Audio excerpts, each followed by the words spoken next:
സംസാരിച്ചുകൊണ്ടാണ് അർജുൻ ലോണിന്റെ കാര്യങ്ങളൊക്കെ സംസാരിച്ചുകൊണ്ടിരിക്കുകയായിരുന്നു. 3:30 കൂടിയാണ് അർജുൻ ഉറങ്ങാൻ കിടന്നത്. അത് റോഡിൽ നിന്ന് ഒതുക്കി നിർത്തിയാണ് അർജുൻ ഈ വണ്ടി സമീർ നമ്മളോട് പറഞ്ഞ കാര്യമാണ്. അതിനുശേഷം 5:30 കൂടി അർജുന്റെ വാഹനം കാണുന്നത്. സവാദ് മറുഭാഗത്ത് നിന്ന് കാണുമ്പോൾ അർജുൻ ആ വാഹനത്തിനുള്ളിലുണ്ട്, ഉറങ്ങുകയായിരുന്നു എന്ന് സവാദും പറയുന്നു.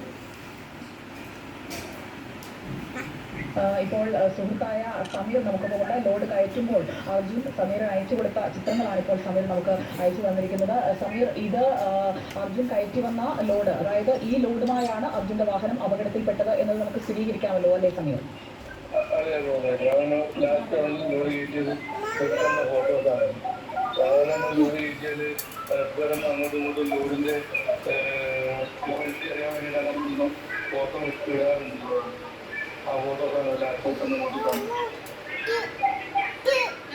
സമീർ, ഇപ്പോൾ നമ്മൾ കാണുന്നത് ാക്കിയുള്ള മരകഷണങ്ങളാണ്. ഇതേ രീതിയിലുള്ള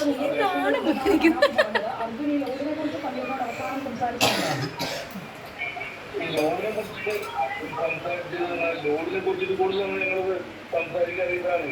ഇത് രൂപത്തെ കുറിച്ച് സംസാരിക്കാറുള്ളൂ.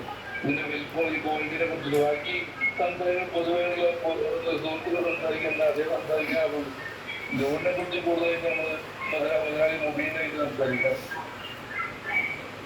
ഇപ്പോൾ അതായത് 300 കട്ടൻസ് ഉണ്ട്. കട്ടൻസ് എന്നല്ലേ ഇതിന് പറയുന്നത്? അതെ, കട്ടൻസ്. ഇതെന്താന്ന് പറയാൻ ഇത് വല്ല കട്ടൻസ് നിർത്തുന്ന ആ റോഡിലോ അല്ലെങ്കിൽ ആ പുഴയിലോ കൊന്നതാണ്. ഇതുവരെ സംഭവിച്ചിട്ടില്ല. അപ്പൊ അതിനകത്ത് വലിയ കൂടുതൽ ഉണ്ടെന്നുള്ളതാണ്. അപ്പൊ അവനെ കണ്ട സവാദിനെ വിളിച്ച് ഏകദേശം ചോദിച്ചാല് ആ വണ്ടി നാട്ടിൽ കണ്ട സ്ഥലം ഏകദേശം മനസ്സിലാവില്ല. ആ സ്ഥലത്ത് രക്ഷാപ്രവർത്തനം നടത്തിയില്ലെങ്കിൽ വണ്ടി കണ്ടെത്താവുന്ന അപ്പോൾ ഈ കട്ടൻസ് ഈ വാഹനത്തിന്റെ നേരെ എതിർവശത്ത് വണ്ടി ഇട്ടിരുന്ന ആളാണ്. 8:10 വരെ അർജുൻ ആ വണ്ടിയിൽ കിടന്നുറങ്ങുന്നത് കണ്ടിരുന്നു. സമീർ, അർജുൻ സാധാരണ ഫ്രണ്ട് സീറ്റിലാണോ കിടന്നുറങ്ങാറ്? അല്ല, ഈ വണ്ടിന്റെ ബ്രേക്ക്